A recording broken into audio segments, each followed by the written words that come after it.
Hey, you weren't expecting one of these on Sunday, were you? Surprise! It's Surprise Sunday here on the peg, where we're losing our minds, basically.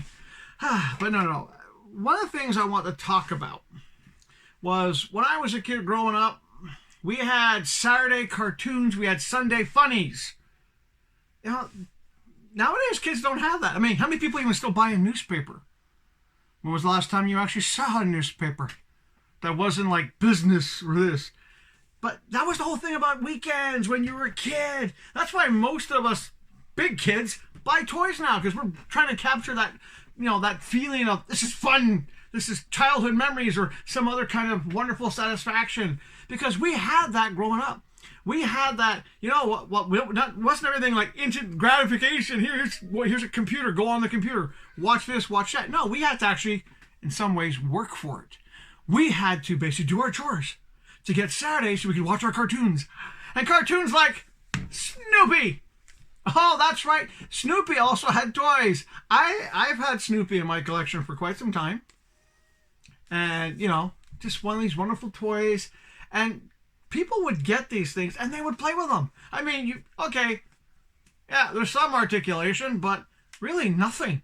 But as a kid, if you had a Snoopy, you're like, I'm Snoopy. I can be Charlie Brown. You would play. It's called imagination.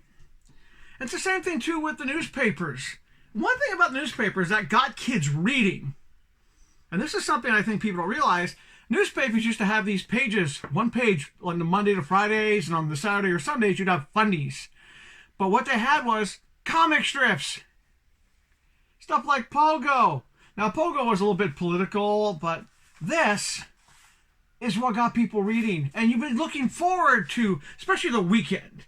Because on Saturdays, or depending on where you were, Sundays, the newspaper strips were in color funnies. You had toys on the weekend as a kid, and you had comic strips.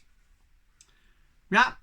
And that's why I feel sorry for kids nowadays. Not only are toys so expensive now, and a lot of parents, I've actually seen this at stores, where parents buy a toy and they go, you can't open it, can't play with it. Defeats the point. It's a toy. Play with it. Have fun with it. And, I kind of do miss, I know it's not good for the environment to cut down trees and make newspapers because people don't recycle.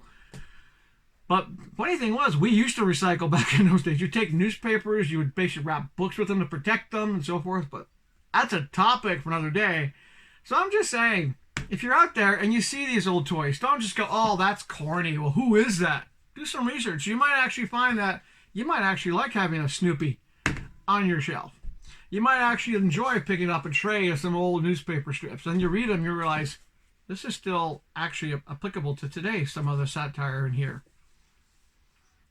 But I think ever since Calvin Hobbes went bye-bye, people seem to have forgotten that love of newspapers. But then again, we still have a love for toys. So until next time, keep enjoying your toys, keep on enjoying your comic books, and we'll see you again real soon. Snoopy, let's go chase Woodstock.